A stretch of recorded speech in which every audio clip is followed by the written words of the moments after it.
the way it is. Our next big question for the day. So we're going to talk about structures, we're going to talk about aero stuff. So you may have noticed at this point, all rockets kind of have a similar shape. It's got a pointy nose. It has weird triangles on the back. It is long and skinny, and it's smooth. Why is it like that? The world may never know until this presentation. So aerodynamics are crucial to rocket performance. So this probably is the most intuitive part for y'all. So when a rocket moves, we want the air to pass over our rocket smoothly. We don't want any buildup of pressure holding it down as it tries to go up. If it's not smooth, it's going to create turbulence and resistance as it flies. And everything about our rocket exterior is meant to reduce air resistance and drag. Drag is the word I should be using. And on the right-hand side here, I have a few diagrams. If you're new to engineering, you might not recognize this yet, but this is called CFD. Computer fluid dynamics or something like that? Computational fluid dynamics. Yeah, so basically, engineers can use this tool to simulate how air flows over an object. You can see where there are big gradients of pressure, where there's low pressure and high pressure. And something interesting about this diagram I found is that you can see one of these fins is on backwards. There's a flat edge right here. You can see how that changes the pressure on both sides. So not ideal. We don't want the flat side facing it. We want all the low pressure to be at the back of the rocket. Okay, more intuitive understanding. Which do you think has better aerodynamics? This lifted F-250 I saw on the way here, or a McLaren Speedtail? Good. Yeah, so why do we think it's more aerodynamic? Someone tell me about the Speedtail. Smooth? More expensive.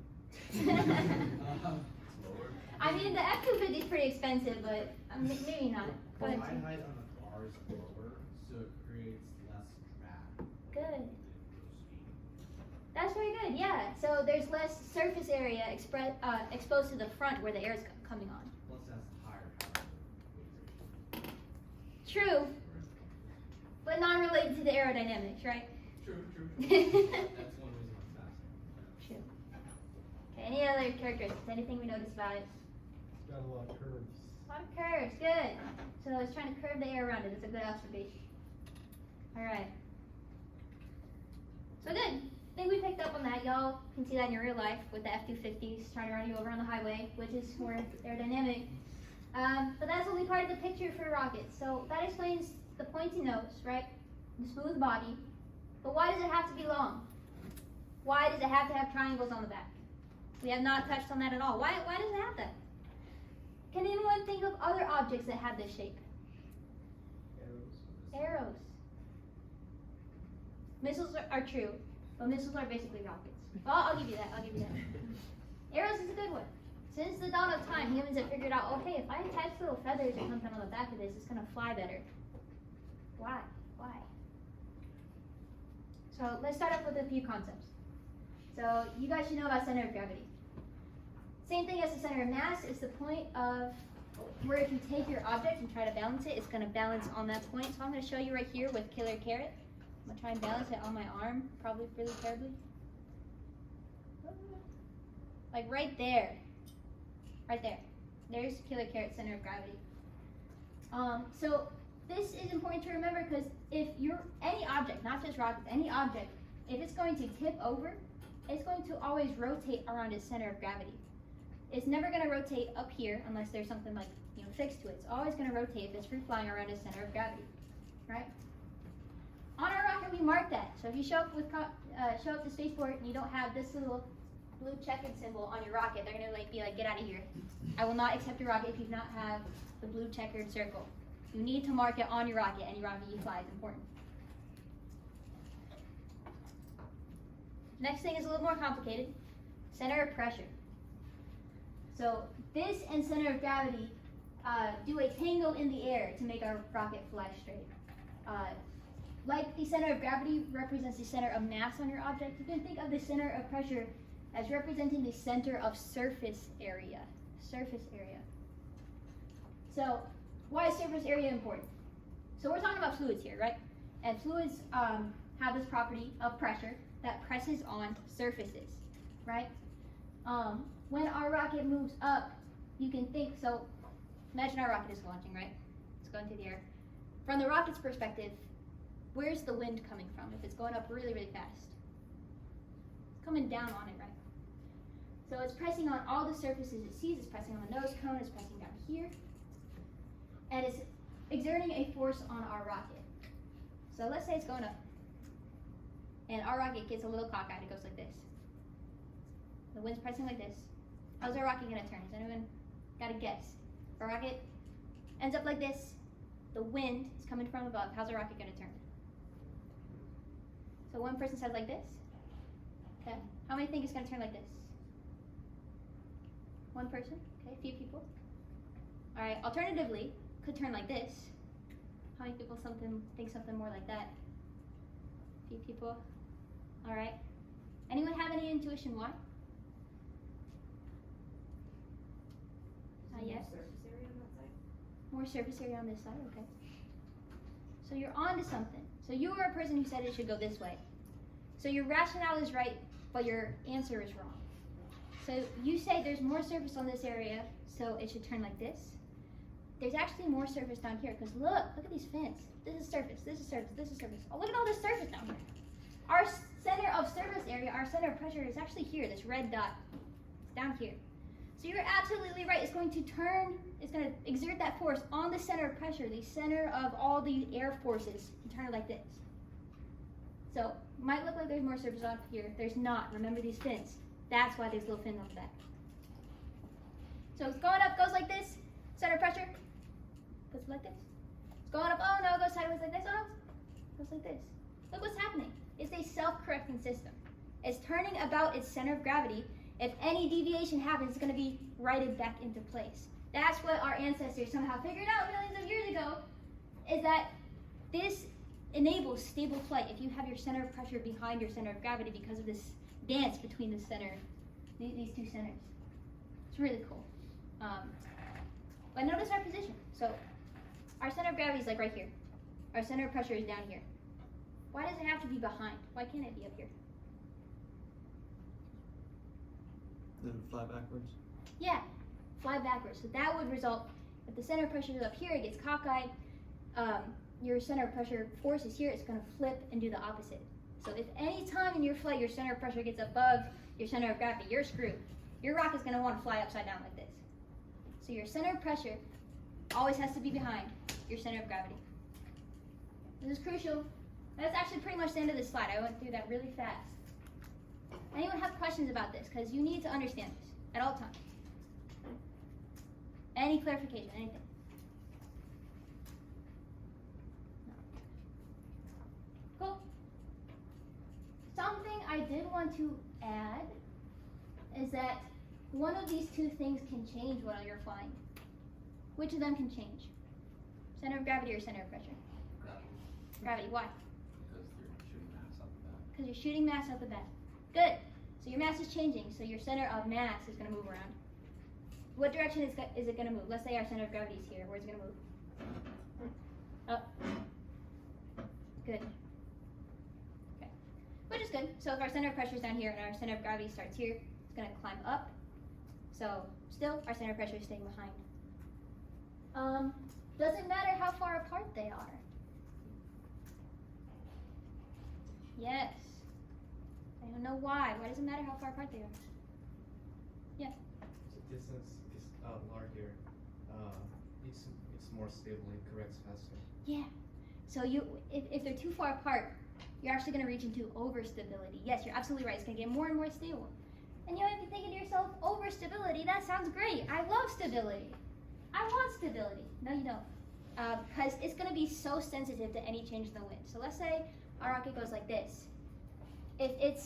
So this goes back to torque, right, on the rocket. So if it's rotating about this point and your force is down here, basically it's going to like flip your rocket all the way around like this. So rather than correcting itself back into a nice stable upright position, it's going to fly around, it's going to follow wind currents, it's going to go sideways. The funniest thing you see at competitions and at launches is when a rocket goes up and it goes like this. And like it goes this way, you never see it again. It's the funniest thing ever. That's when it becomes a missile, which is not good. That's overstability. It's going to fly not up, it's going to go sideways. So how do we determine exactly how far apart they're going to be? Well, there is a way we measure stability. It's in calibers. So 1 caliber is the width of your rocket. So I'm gonna pop off the nose cone here. This is a caliber, right? This is the width of my rocket. On let's take a look at zenith right here. Caliber is this big. So it is dependent on the diameter of your rocket, and how we measure it is we say, let's say the center of gravity is here, the center of pressure is here. That looks like, I don't know, 1.5 calibers apart. And a caliber is this distance. Anytime you design a rocket, you're looking to have between 1 and 2 calibers of stability. I don't have a justification for you, unfortunately. It's just like through all my years I've been told 1 to 2 stability. For rockets that pass Mach speed or get close to Mach speed, you can get more overstable. I think a lot of our rockets have been, I don't know, 2+ calibers of stability. That's okay. You don't ever really want to go more than 3, but 2 something is generally okay if you're going near Mach speeds. Yeah, and that's just a rule of thumb. I'm sure there's smarter engineers out there who have figured out exactly why that is. Probably talk to our professional mentor, Randy, who loves aero design, about why that is. But rule of thumb, between 1 and 2 calibers of distance between these 2 points. Any questions? Okay. So I think next up I have a quiz. So get out your phones, we're gonna play Kahoot!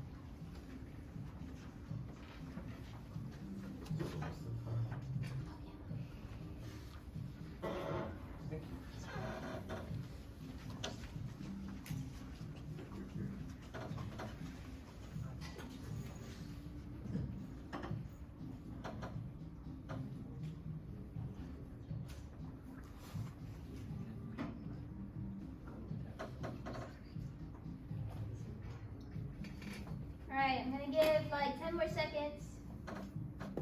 And 10, 9, 8, 7, 6, 5, 4, 3, 2, 1.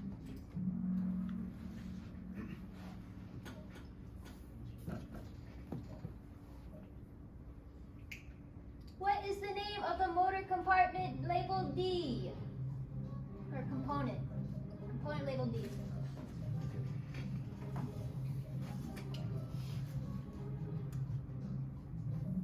The nozzle, good. Alright, what's the point of the nozzle? Someone tell me. Yeah. To accelerate the gases.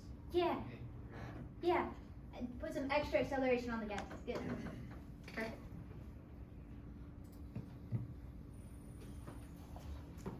Alright. What is the name of the motor component labeled C?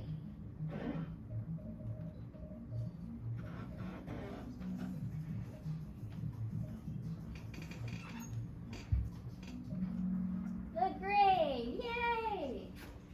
Okay, we mostly got that. I think we hit that. That was like so. The reason I hit that so hard is because I was like so confused by that for so long, for no reason. But now you all know what the green is, the hollow part.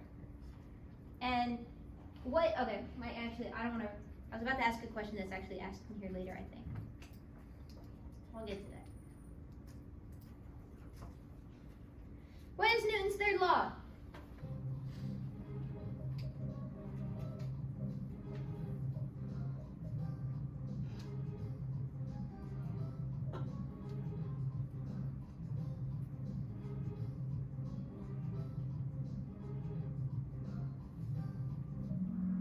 Good.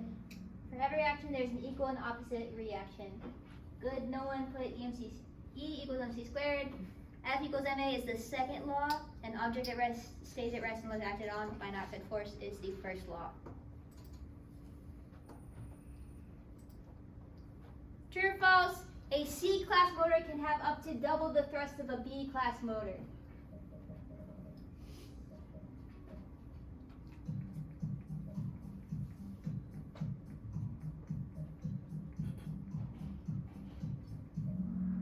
True. Good. So remember that log 2 scale? And that is up to, it could have slightly less as long as it's over the threshold. You did pretty good on that one. What type of motor grain is pictured?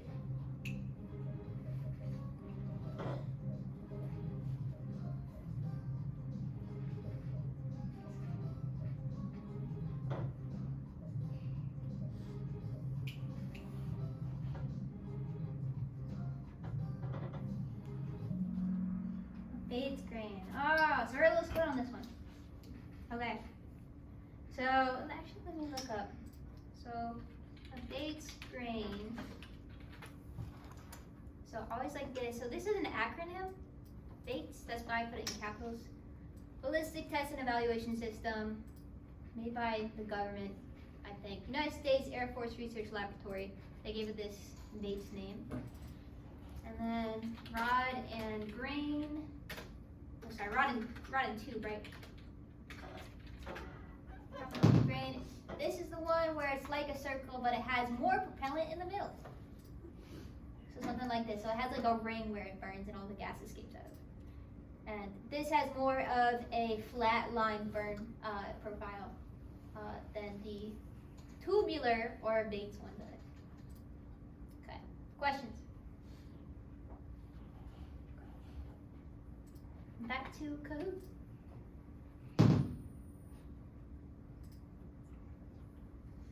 If the nose cone is the front of the rocket, the center of pressure must be what? The center of gravity for stability.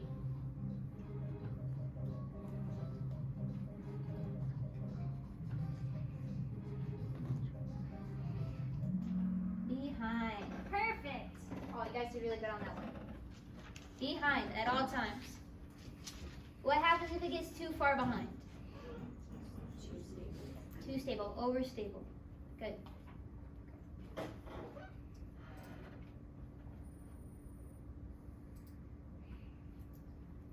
The center of pressure can be thought of as the center of what on a rocket?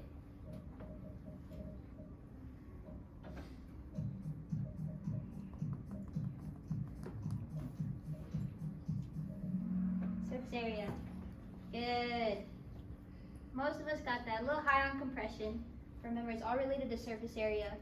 And your surface area, hopefully, is never changing on your rocket. So your center of pressure will never change. If your center of pressure is changing, you're screwed. Don't want that to happen.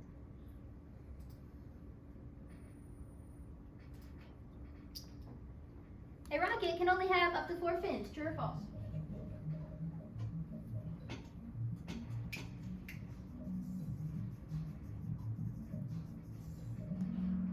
False. Good. Doesn't matter. All that matters is surface area. You can have 20 fins if you like. The following symbol represents what?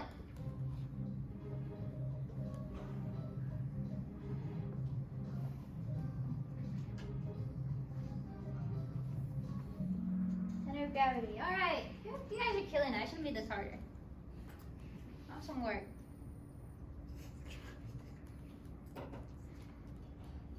Rocket stability is described with what units?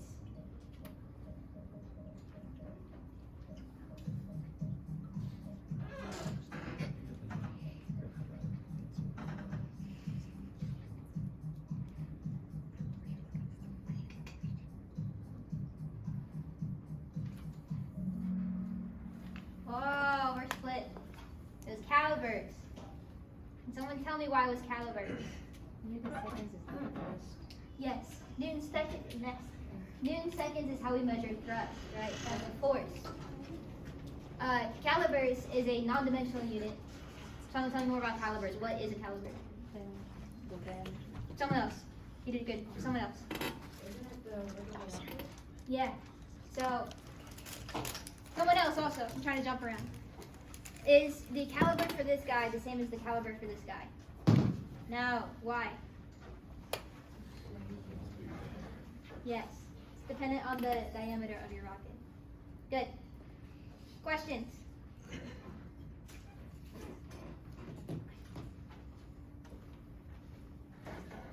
Alright, here's the scoreboard. Third place, Nikolai!